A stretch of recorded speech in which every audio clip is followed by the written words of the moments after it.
Justina's a songwriter and a mentor for me, and she just all around amazing and beautiful, has firsthand experience and knowledge in the sync licensing industry, and also started Unicorn Sync with Elaine Ryan. And I think right now you have decided to move on to your own things, Justina. So that's amazing that you're just continuing your whole your life, your profile, your music.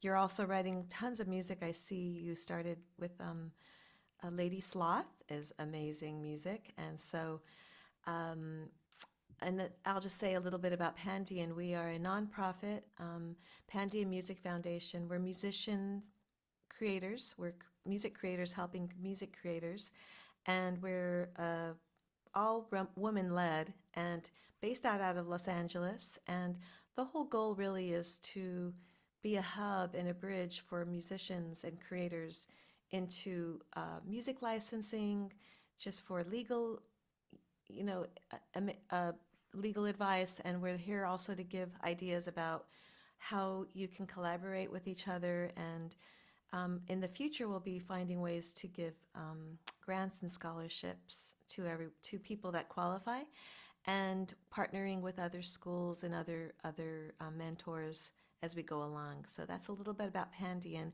Do you want to add anything, Carly?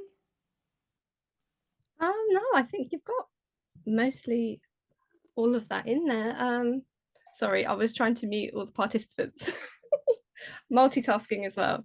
Um, no, only to add that I know Justina's through Unicorn Sync, and then also started to follow Justina on her individual Facebook page, and I kept catching her impromptu Facebook recordings of like just making a song in real time, and I was just blown away by it, absolutely blown away by it, and it was really inspiring actually.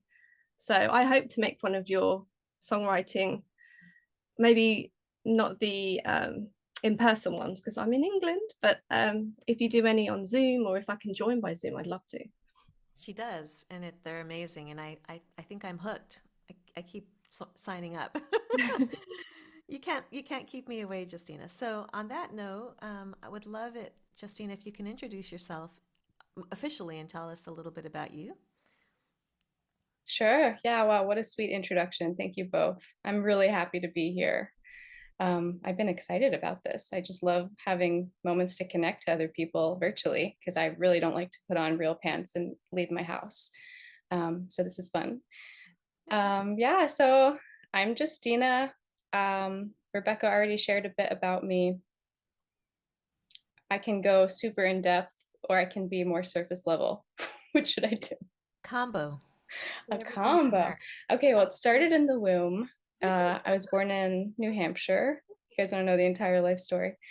Um, I was drawn to music since I was like, before I could speak. I was one of those kids, like I was singing before I could talk.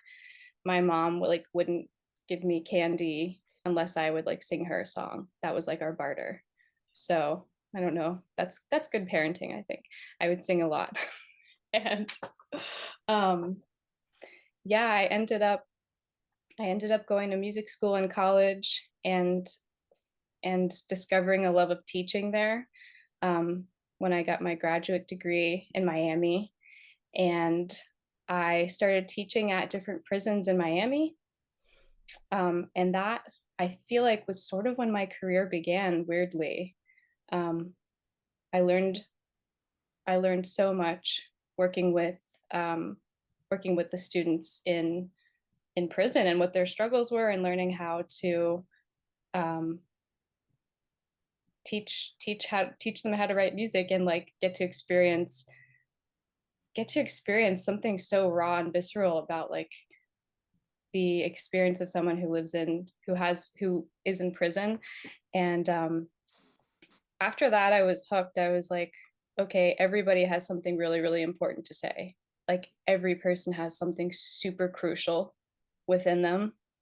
um, and so I sort of went on my own teaching journey after that, as well as my own writing journey. I got I ran into sync along the way, where I was like, that'd be cool to get my music on TV. What's that about?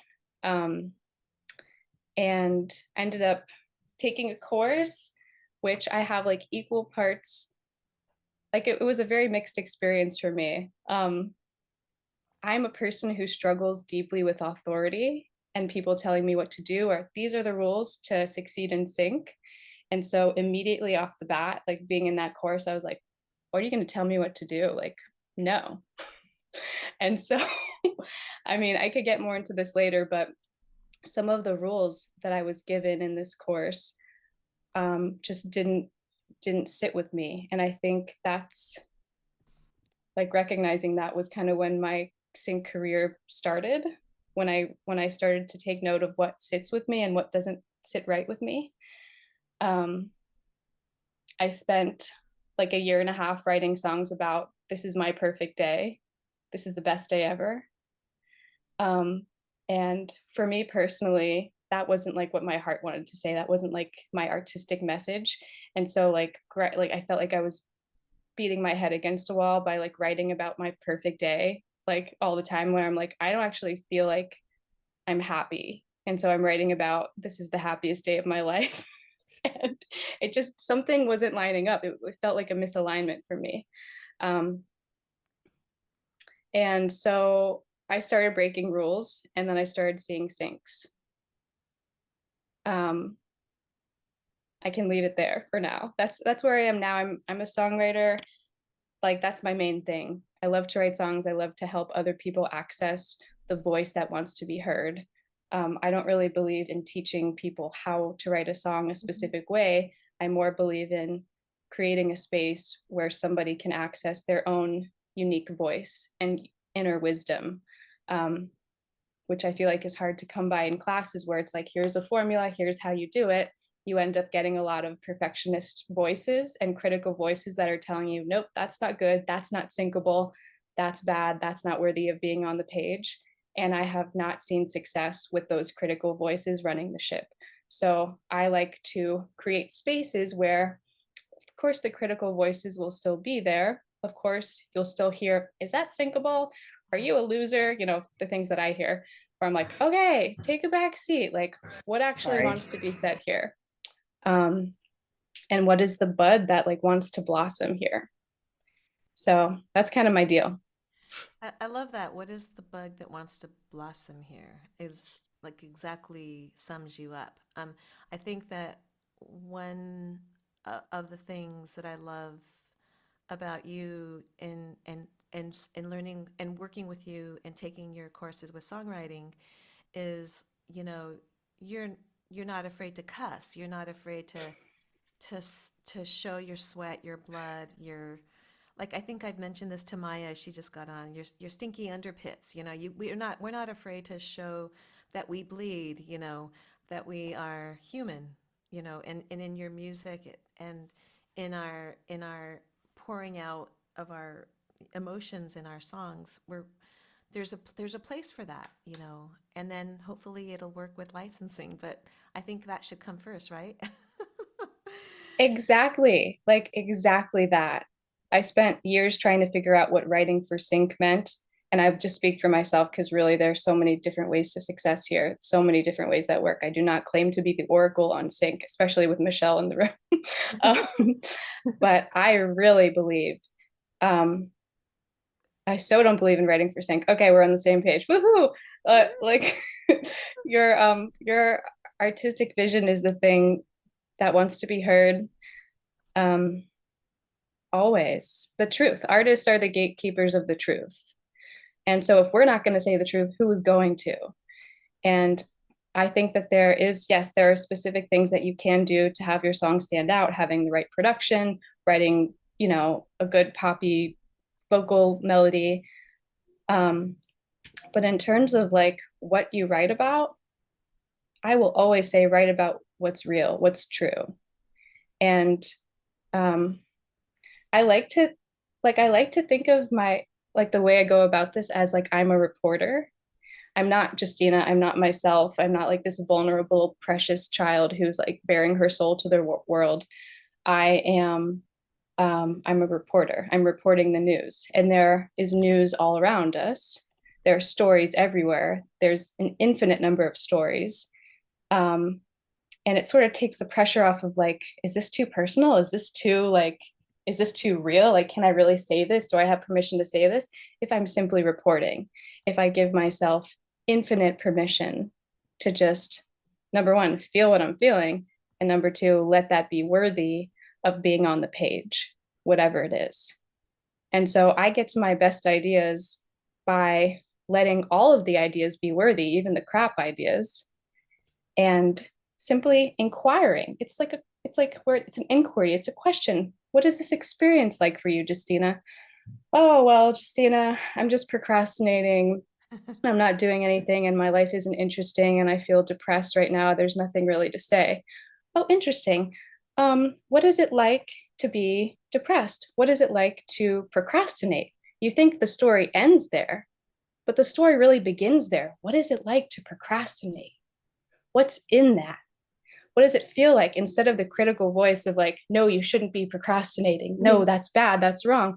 What is it like to procrastinate? Because I guarantee that other people have this experience too, and they want to deepen into that with you. Where it's like, what is it? What does it feel like to procrastinate? I don't know. It feels like this very quiet dread, but also like this relief that I get to just have an hour of Netflix to myself without worrying about the responsibilities. Well, maybe that's a lyric. It feels like an hour of relief. You unshame it, you like take the critical voice away and you get to the meat of it. It feels like freedom, feels like relief to procrastinate. And there's a song. I don't know, there's the beginning of a song, the beginning of a story that I get to report on without creating shame and judgment for myself. I love that. That's It so important. sounds like all the space in between the goal. Like you start at the beginning and then you have this, you can see this place that you want to get to, but what about all the space in between? And so that's really that's the real stuff, right? And that leads me to my next question. So you already talked about your inspiration and motivation a little bit, but if you wanted to give people that are just arriving or just a general like full on Justina inspiration, motivation, what would you give us? Inspiration for where do you find songwriting Songwriting. Yeah, inspiration? for songwriting. Sure, for sure. First, I just want to correct artists are the gatekeepers of the truth. That is not a quote of mine. And Oh, I love that you say that I did say that. That's a thing that came out of my mouth. I just don't want to take credit for it. And I can't remember who said that. But if I'll you put Google it, you will find the original author of original. that. Okay, I'm gonna put here with a question mark. Artists are the gatekeepers of the truth. It is true though, but just not my words. I love it. Okay, inspiration. I just genuinely feel like there is no shortage of material. Like I said, like there are infinite stories out there. If I'm not writing, it's because I've created like this depression for myself where I feel like I'm too busy to write, but it's never because I've run out of things to say or I've run out of things to report on. Um, you can you can literally turn anything into a song. You can create a song by something I'm saying now. I have a lot of songs that I've started just by like writing down things my friends say to me. Um, and and I think that in general, we as people think we're less interesting than we are.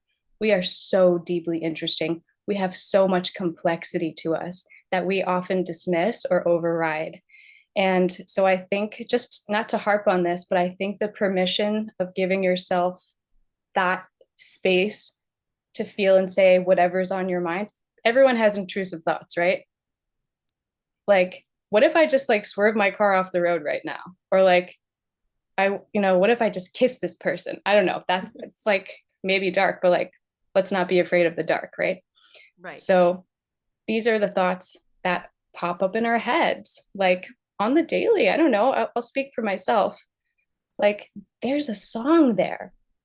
Let's go with, let's go with, what if I swerved the car off the road? I know that's super dark. I'm sorry, but let's just go with that. Okay. So everyone has a thought like that every now and then, right? What if I just, Absolutely. okay, so what if I swerve the car off the road? What if I swerve the car off the road? Okay, now we're writing for sync. So we have a rhythm.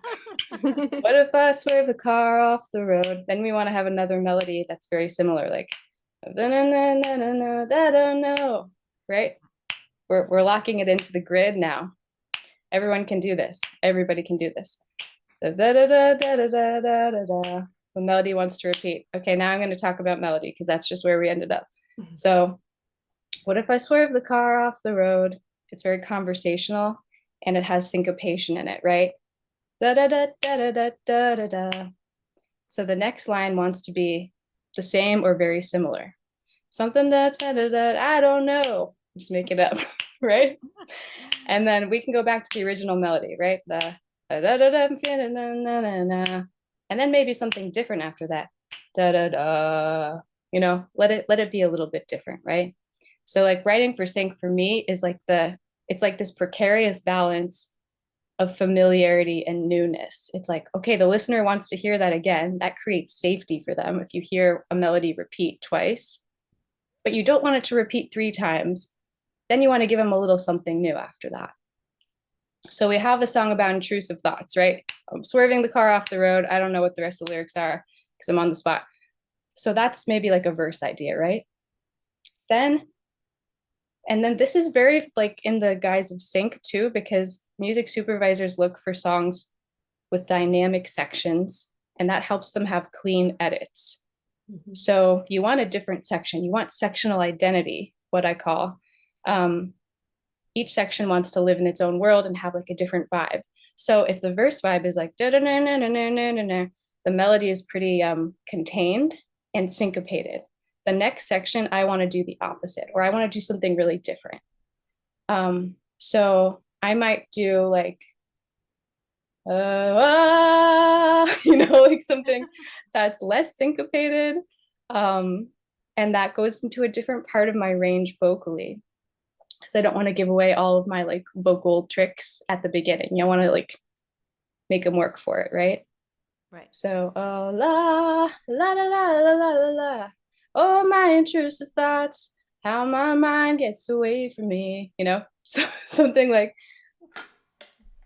that, where you take just a seed of a thought. This is the bud, which is like, what if I do this crazy thing? I would never say that out loud. And then you get to say it out loud, you get to sing it out loud, and then it's no longer a part of you. Like it doesn't have this like shamey hold on you because you're singing it and everyone can sing along.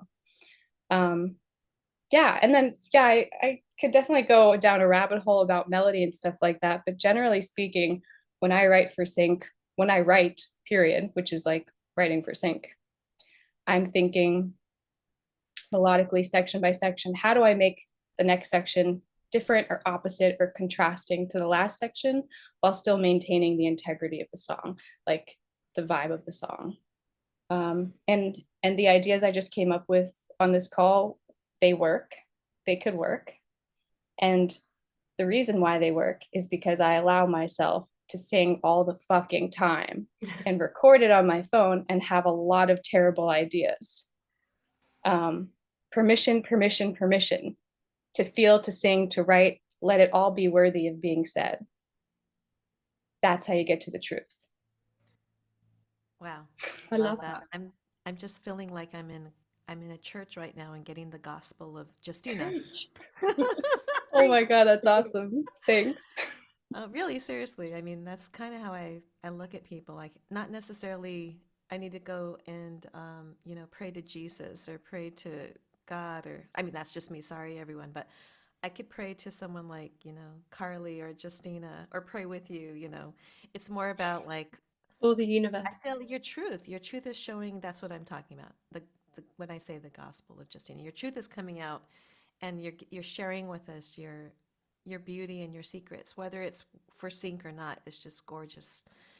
Anybody could use this. Any kid could use that. It's just great stuff. Thank you, Rebecca. So what are moments in your career that pushed you to the next level? Is a question that has come up. What are moments in my career that have pushed me to the next level? 2 things come to my mind. The first thing is I went to Durango Songwriters Expo some of you know about Durango. Looks like most of you know about Durango. Alora's like, woohoo. I went there for the first time in 2021, I believe, with my good friend Elaine. If you guys don't know Elaine, you probably know Elaine. You should know Elaine. Lovely. Love her. And I'll speak for myself. I won't speak for her, but I had a ton of imposter syndrome going into that experience. For me personally, my biggest career milestones are not the money I've made through sync, are like the mental hurdles I've overcome. So the imposter syndrome was real. I was like, there are a bunch of amazing songwriters in the room. There are a bunch of music supervisors who like are more important than me. You know, where you sort of like make somebody more, you know, more important than you, as we do as humans, very natural thing to do. But I think being at that experience for the first time and allowing myself to just show up as me was like huge for my career. I remember like I was having a panic attack before I went there, and I was making chocolate cakes, like my mom's chocolate cake recipe, because I was like, they're not going to like me unless I bring them food. And I have to give them this like very moist and delicious chocolate cake in order to like feel like I get my foot in the door somehow, or like make an impression. And I went back and forth on the cake because I had therapy that day, and my therapist was like, I challenge you to not bring the cake. And I was like, I'm bringing the damn cake. I did end up bringing the cake, but I ended up over explaining to everyone there why I almost didn't bring it. And so somehow it ended up being okay. But anyways, that experience at Durango, where I got to be around gatekeepers in the industry and see that they're just like normal people who have needs and struggles like we are, like they're not some, and also getting conflicting advice from them was like huge, because I realized everyone is looking for something different. There are no rules. Like, find a way that works for you and make friends, because everyone's going to, some people will tell you, never email me to pitch your music. And other people are going to say, email me to pitch your music. Okay, what the fuck do you do? Like, some people will say, I'd never accept phone calls. Other people are like, oh, I love when people call me. It shows that it's personal. It's chaos. It is pure chaos. You do not know what the rules are here. And everyone is just a human trying to like create their own little bubble of like the rules that work for them. That's all they're doing. And being at Durango was very clear to me that like I didn't feel that it was as gatekeepy. I just felt like, oh, these are people who need music. They might need my music. They probably don't, because they get so many briefs, and like, you know, it's like, who knows what they need? I might as well just buy them a drink and chill out about it. So I think that was super helpful, just to witness the humanity of it all, being in the same space and that collaborative environment. Y'all who've been to Durango know what it's like. It's overwhelming, but it's like very supportive. That felt like an up level, felt like a big moment for me. And I would say the second career up level I've had is the realizing that I can break rules and see success.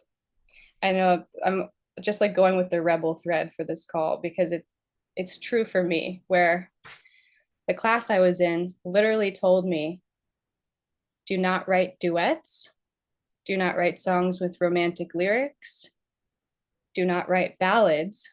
Those are way, way, way less likely to get placed. I truly did all three of those things.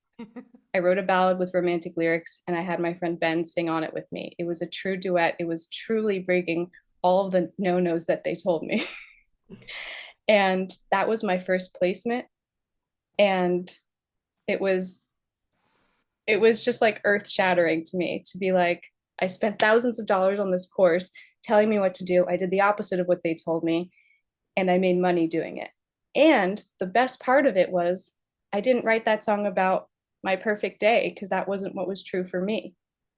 I wrote that song after I had some relationship troubles, and it's 2 a.m, and I'm like, okay, we just had a hard conversation and nothing's changing in our relationship. Like, it's probably the end. And I literally wrote that. The first lyric is, we had it, the hard conversation. I'm mad that nothing's changing. Those are the first 2 lyrics. And it was truly just like my experience at the time. I wasn't trying to write for sync. I wasn't thinking about what other people would think about it or how it would land. It was just the truth at the time. and it felt like such my voice, it just felt very me. So it was super gratifying when that was the first placement that came through in a sea of songs about my perfect day that I had been pitching. um, and I just think the world needs more of that. I just think the world needs everyone to unshame that. You're like, oh, I always write sad songs. I can't write another sad song. Yes, you can. You can write another sad song. If that's what's on your heart, you got to move through it. You got to write another sad song. Like, if this is your thing, if this is the thing you feel called to write about, do that. The world does not need more people trying to fit into a box that is sinkable. The world needs more people like expressing what they want to express, period. Like, yeah. So hope that answers the question.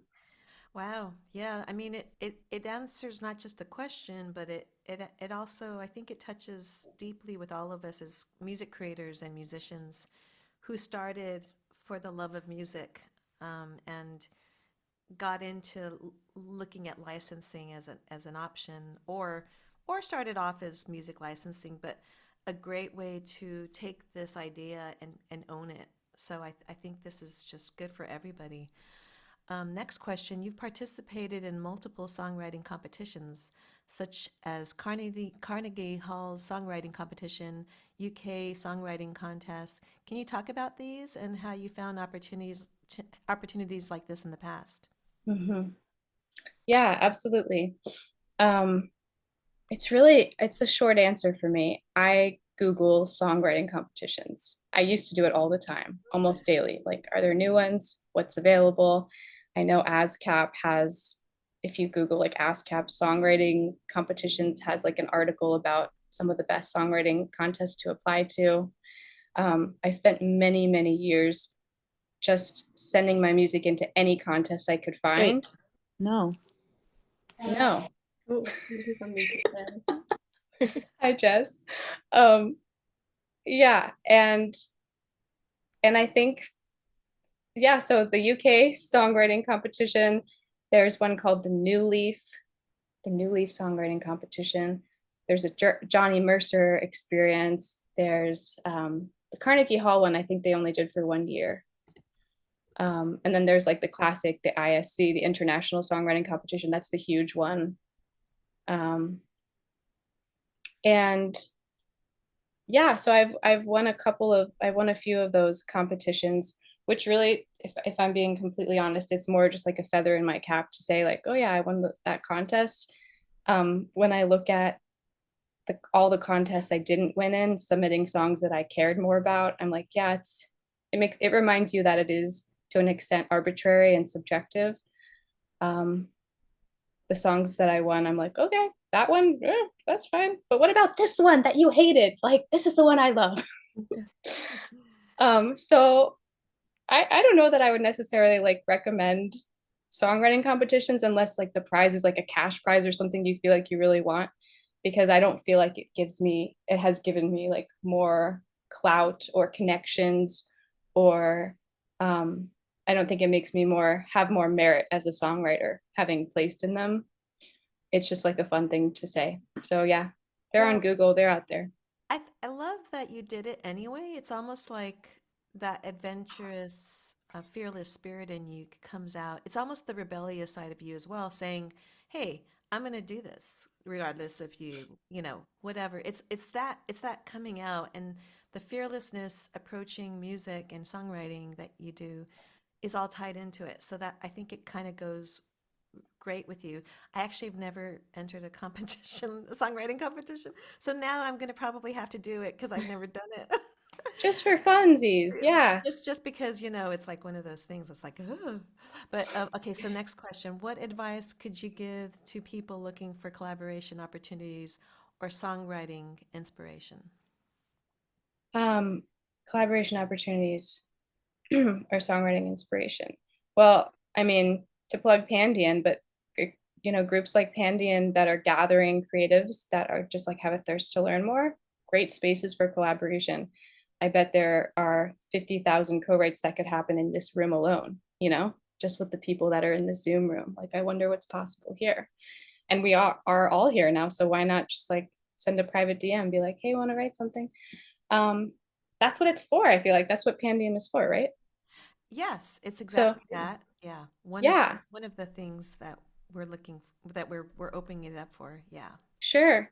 I also run monthly, they used to be called challenges. I call them invitations now because I feel like the challenge can be shaming if you don't complete the challenge. And I like to think of it more as an invitation. But they are monthly experiences where every day I post a creative prompt and people in the group have an opportunity to share what they came up with. And we do live Zoom calls as well, and there are opportunities to collaborate in those groups. So you get inspiration, you get collaboration. Everyone in the group, like Rebecca, is in the group, and I'm so happy she's in the group. You can probably vouch for just like the supportive vibes in there that you get to just say whatever you want to say, and it's just like space and permission.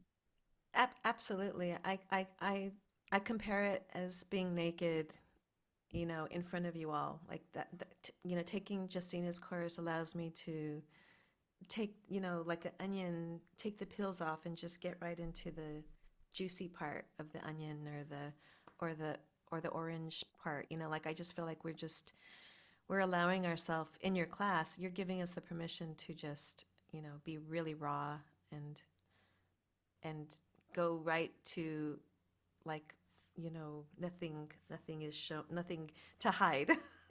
And that's a safe place to create a place like that. So I would say that maybe if you guys were looking to just even show up and, like, almost, I wouldn't say it replaces a therapist, but one of the great things about Justina's invitation to her creative being together, what do we call it again now? It's Creative invitation, invitation. creative invitations. One of the great things is everybody pours their heart out, and it's better, I think, than, you know, Yeah. yeah, than therapy. So yeah, so I highly recommend it, and I'm just blown away by the amount of people that you've had go through these courses with you, or these classes, or these invitations. And I'm blown away each time, the different people and the different energy it brings. And it's just, even if, so I would take that idea. And if anybody is co collaborating with other people, I think you can pull some of, maybe here's where I'm going to ask you, Justina, if they don't join your invitation, can you give us a little peek into what collaborators can do with each other to pull in some of your gospel of Justina and the songwriting ideas when Oh, you're, sure. Like while in a collaboration, how yeah, to have, yes, yeah, exactly. yeah, for sure, for sure. Um, and thank you so much for those words, Rebecca. That's really sweet. It's like very gratifying. And yeah, if anyone is considering it, just remember I've worked with capital offenders, so there's nothing you can say that would be, I have zero judgment for anything. Truly safe space. So yeah, what I found like to be really successful in collaboration, and I'm sure you've heard a lot of this, is just like always say yes. Um, and it's not even like necessarily needing to be an ego thing of like just be the bigger person and say yes to every idea. It's the energy that's created when there is yes energy. There's more like permission energy. Like if every idea is okay, then each person feels more comfortable generating more ideas. So let's say I'm in a collaboration with someone, they pitch a lyric to me that I think is a terrible lyric. I'm not above judgment. I have judgments. I think lyrics are terrible. I'll say yes, and we'll finish a song. And I'm sure it's happened many, many times where I've said, I've brought something to the table that the other person thinks is shit too. Um, I like to think of the collaboration as like you're running in the dark with your eyes closed and you're just trying to get to the end. Just run as fast as you can, get to the end. Get to the part where you see the light at the end, where you have some kind of a skeleton or structure, and safety with your collaborator to pitch ideas. Then when you've gotten to the end, I say this a lot to my students, like it's like vomiting. Like when you throw up, you're not cleaning it up as you go, you're just getting it all out, and then you go grab a towel and you clean it up after all of it is out, right? Like you're throwing up, like it's a purge. It's like if you're trying to clean it up in real time, you stop the flow. And the flow is sacred, right? Like the flow is hard to come by. If you're in the flow, you just keep running. Just keep saying yes, keep getting to the end, keep saying, okay, that's a filler lyric, that's a filler chord. We'll come back to it later. Let's keep going, keep going, keep going. And then once you have that skeleton at the end, you can look at it and be like, okay, here are things I want to tweak and change. And then you can put your like critical hat on, your sync hat, whatever hat you want to call it. And then you can sort of view it from a different lens once the bulk of the creativity has been like purged and is on the page. Yeah. It sounds kind of shamanic, you know. Yeah, it Nice. does. It does. I feel like it does. So I don't know. I mean, anything you want to add before we open it up to questions? Oh, anything I want to add? Oh, I don't think so. I feel like it's Okay. been fairly comprehensive for the amount of time we have so far. Yeah, Yeah, it's yeah. I mean, amazing. we could get real personal and ask you some favorites, but I won't do that to you. Except for maybe what color is your hair right now? Well, as you can see, we have some blue underneath. There was like a purple on top, but now it's kind of faded. Now it kind of looks like, I don't know, gray or blonde.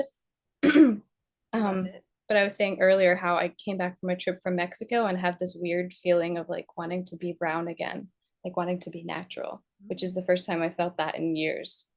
Normally I'm like purple, blue, red, all the colors. But It's the country inspired you after coming back from Mexico.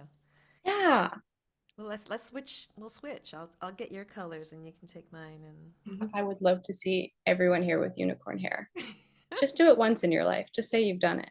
Every person. Do the absolutely beards too, for those of you with right. beards. Beards. I've only done a couple of the colors, but I have to do the whole spectrum all at once. Okay, so I have one question that came in from Tarina. Does music have to be radio ready and mastered to enter contests? How do you know when you're done with a song and ready to submit it to places in general?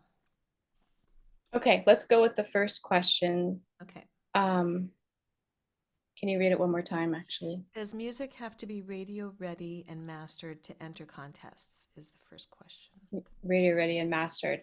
Yes. That will depend on the contest. In my experience, some contests will say this has to be broadcast ready, this has to be fully produced. Most of them, in my experience, say that the production and radio readiness is not important. And they're really judging based on the song itself. But I feel like there's a hidden agenda there. Like, I don't necessarily believe that. I feel like if a song has a good production and a production that serves that song really well, that will help their chances. That's just my personal feeling on it. Um, of course, if you have a great demo of just you delivering the news, you singing and playing piano, um, I definitely think that would have a good shot in a contest. If we're talking about sync, no, everything for sync would have to be fully produced and radio ready, even if it is like an acoustic song where it's just, you know, like guitar and voice or something simple like that. Having a good production where everything is mixed and mastered is vital. Yes, thank you. And then her second question is, how do you know when you're done with a song and ready to submit to places in general? Hmm. That's a good question. Yeah, it is a good question. It's a really good question. My gut feeling on that is it's different for the person and different for the song. I mean, I've had songs that I've worked on for like probably a whole decade. I started it like 10 years ago and finished it 10 years later where I'm like, this thing still, like, are we still doing this? I guess we are. And other songs that have started and finished in an hour, Right. and have really felt like complete. So I think I think some of the questions that I ask myself when I'm trying to decide if it's done or not is like, is there anything left to say here Mm. that is, you know, about the concept of the song? If the song is about intrusive thoughts, do I feel like I've really bared my soul? Are those all my intrusive thoughts? Is that, and not even like did I get all the details? But like, did I get the emotional truth? And that's a harder thing to put your finger on. It's like a harder thing to make a list of, like, is the emotional truth felt? Can you feel everything that you want to feel? If you play it for a friend that you trust, are they left wanting more? Are they left unsatisfied? I try to make it mostly about myself though. Do I have a sense like that the story is complete? And I know that's like kind of vague, but that I think it would depend. Like I would want to hear, do you have a song in mind? Like, should we listen to it? I'm doing a Ask Me Anything for 48 hours after this. So if you do have any songs that you're like, are they finished or not? Feel free to post them and I'll listen to them and I'll tell you what I think, my just one person's opinion. Wow, that's so generous. That's amazing. Thank you. That's, Yeah. I mean, that's like golden, everybody. Did you hear that? You're gonna be like listening to songs all night. Well, Rebecca has been the most generous with me. I want to be the most generous with your programs too. I mean, So I think generosity just comes from just being present, I think. And it's easy to be present around like-minded people. So, for sure. anybody else have some questions? I mean, I have a zillion, but I don't want to be the one asking all the questions. So, please come up to, and we can put you can actually ask your question out Yeah, loud. raise your hand. Yeah, yeah. I love this. And Or if you're shy, you can put it in the chat. yeah, that's true. Alora, are there any big no-nos in sync? That's a good question. Are there any big no-nos in sync? The first thing I'm thinking of, and Michelle, who is in the room, literally has a course on this, but getting your paperwork, like getting your metadata, your paperwork, all your stuff, that's a whole world in there that I'm not even going to get into, but making sure your songs are registered, you have one stops, everything is like legally kosher is probably the most important thing in sync. And I would say, yeah. Do you want me to say a few things, Justina, about Yeah, something? you're here. I feel like you might as well. This is about education. I'd love to hear you. Sure. Okay, so like I agree with pretty much everything you say, except that I'm much more hardcore and less emotional than you are. So yeah, I'm from New York. But I will say in terms of what is not subjective, right now for sync, hard endings are essential. Like no fades and no fades, not even a fade where the guitar is going and fades. Yeah, I gotta chop everything really hard because the music editors and supervisors sometimes they fast forward to the end of the song and they don't even listen to it, and if there's a fade they write you a nasty note. So you really want to have fades, and if you have older songs like I do because I'm so old, you know, I write them and say, these were made in 1980 and there were fades, sorry. You know, I mean, let them know there's a fade so they don't find it. Also, you really should have really short intros or no intros, 2 bars, 2 words, you know, 2 beats, nothing. Just start on the vocal. They have no attention span. I mean, imagine you have to listen to 800 songs a day. So, you know, they really want you to get to the song part and not have lots of intros. So save that for your live performance or something. And the other thing is no instrumental sections. You should have an instrumental version of your song, but don't put instrumental sections between the first chorus and the second verse and in the middle of the song. And no one wants a guitar solo and no one wants a drum solo and any solo. Why? Because again, they have no attention span. So when there's no vocal keeping their ear, they turn the song off, even if they like it. Like if you sit in a meeting, which for the last, you know, over 40 years, I've sat in meetings and every time there's an instrumental session, they stop the song and go to the next one. So if you want them to hear more of your song, I suggest don't put in any instrumental sections. These things are kind of not subjective, and right, Justina, you want everything tuned. and timed. The vocals have to be tuned. It's not like 20 years ago. Now no one can hear anything. They can't understand what's wrong because they're not musical like maybe we are, but something sounds wrong because they're so used to hearing everything tuned so hardcore, and everything has to be in time. Right? Your instruments have to be in time, your vocals have to be in time. So those kinds of things are not subjective. And Andreas is saying no key changes too. Exactly. Don't have weird key changes. They don't like that. It doesn't float their boat. Now, of course, again, as Justine is saying, anything is syncable. Anything is syncable. But if you want to make it easier for yourself, using these parameters will help you, because there's so many songs out there that, might have key changes. And so these are just things that make life easier. And like you were saying, Justine, about the perfect day and the greatest day, I have a song called The Perfect Day and a song called The Greatest Day, and they've both been synced like 30, 40 times. Now, does that mean you have to do that? It makes you want to vomit? No, don't do it. But for me, it's fun, right? For me, it's fun. So it's fine, and there are so many unhappy songwriters because songwriters are naturally unhappy by nature. So, that's why, like, right, we're naturally psychotic. Here, I'm outside. Sorry about that. But we're naturally psychotic and we're naturally crazy and all this kind of stuff, so there's so many songs like that. But it's so hard to find an up-tempo song about it being a perfect day that when the music supervisors need that, if you have one, it's just easier. But anything can be synced. Yeah, Yeah. that's So I'm great. done. Yeah, I'm All done. Thanks for letting me chime in.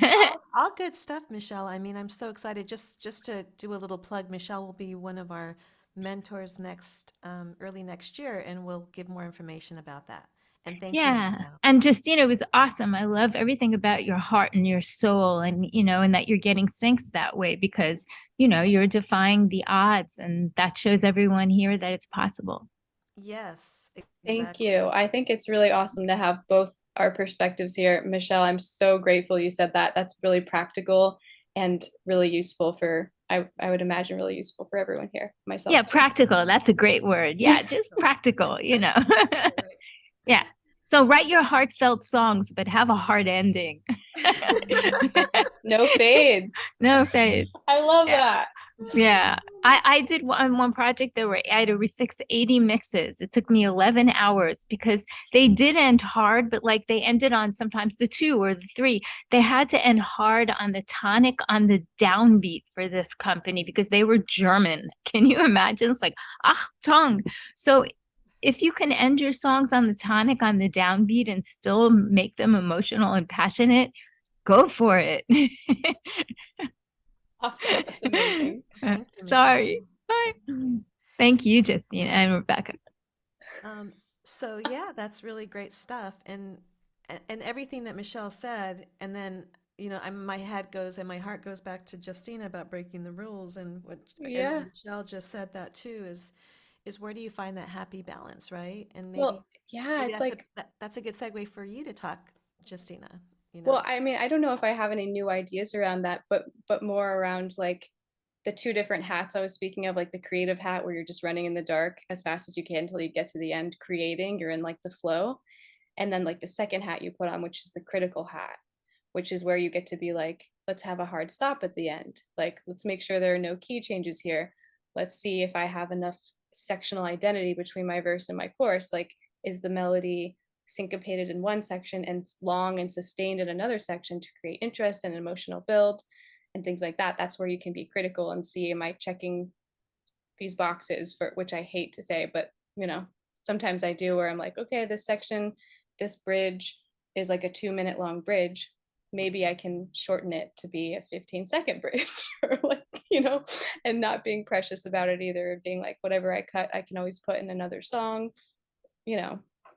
That's so true. yeah. That's so true. Or something like Andreas brought up and Michelle agreed is key changes. I'm guilty of making key changes in my music sometimes, and I just do that because I'm writing a song and then it just feels like it wants to go in a different direction for the chorus or something.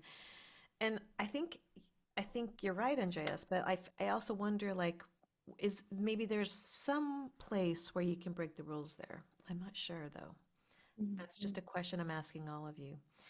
And Right. that's, yeah, yeah. Right. Yeah. I mean, like Michelle said, these are helpful things.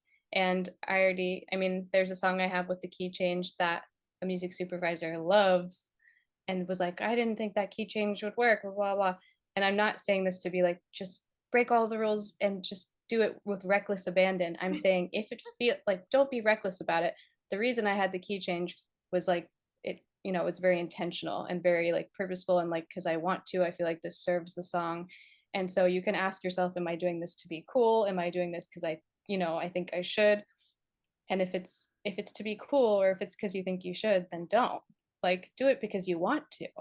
Do it Right, because it's intentional, right. especially if you're going to break those rules that Michelle just really like lovingly laid out for us, which are super helpful. So helpful, Michelle and Yeah. Andreas. Thank you. Okay, we have a question from Joe. Hi, Joe. Hi, Joe. Let's Good morning or good evening. Look, thanks so much for what you guys are doing. It's been terrific since you've all set up. And Justina, I follow from a distance, and congratulations on all your stuff and your new moves and what you're doing. It's all very inspiring. I've just come off a collaboration, actually. Our first session was today, and we were actually chatting about the concept that we might put our chorus before our verse, like do a short intro and chorus before our verse. And I don't know, I'm just interested to hear whether that's a common thing. Is that because we're all specializing in sync?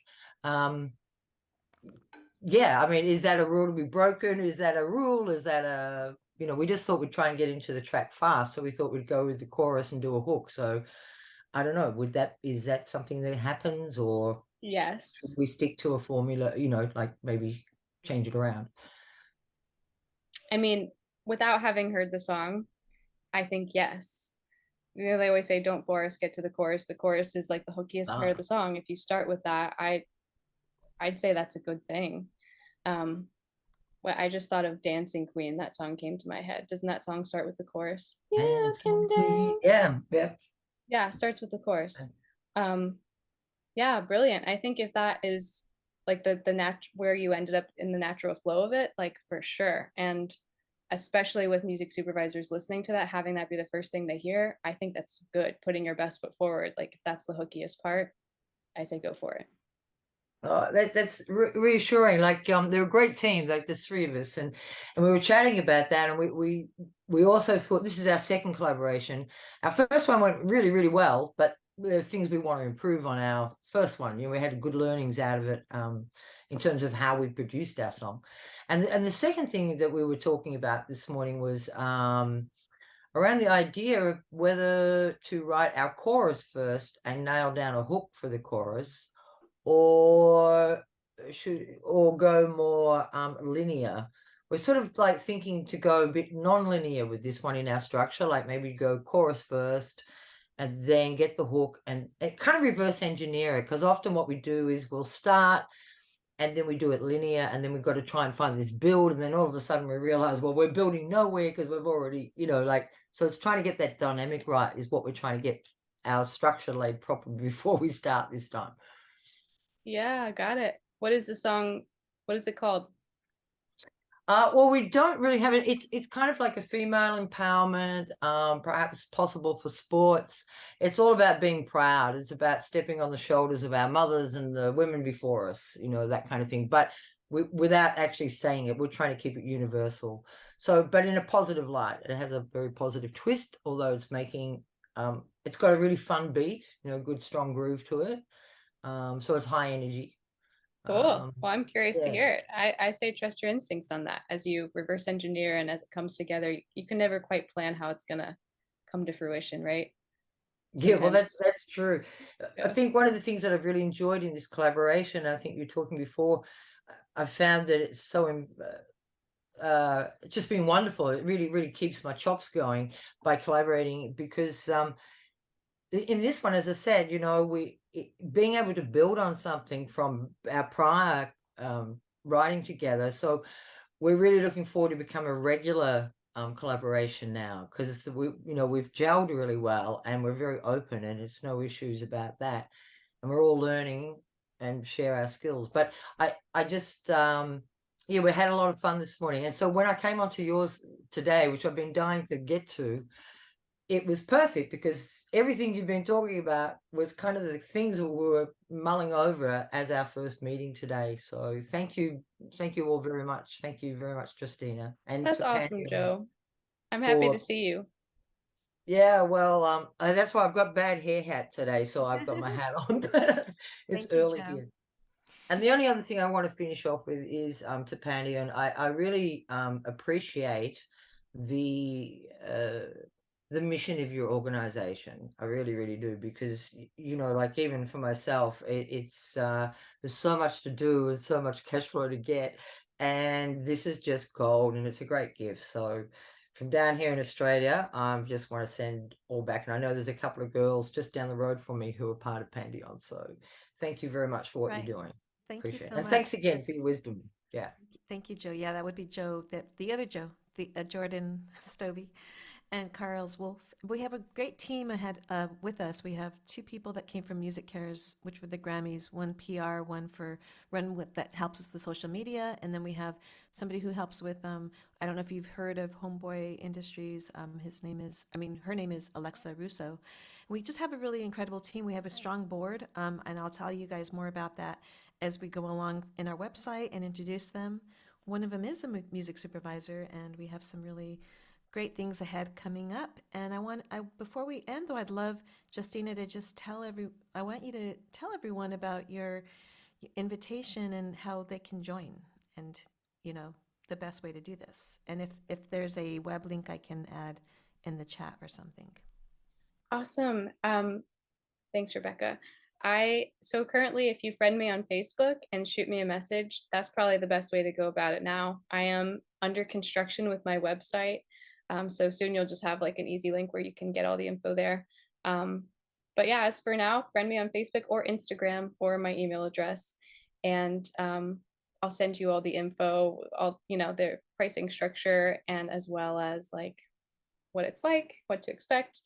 And yeah, I hope to see you guys there. Even if you don't join, friend me on Facebook anyways, and you can get to read some of my ramblings and connect creatively. And I know that there's one more question from Alora. Alora, we'll put this in the Ask Me Anything chat with Justina. I'll save it for you, and I'll Oh, add I it. can answer it really quickly while we're Okay, here. sure. I listened from the beginning. My boyfriend, who is a music supervisor, listens from the beginning. That's what I can speak to.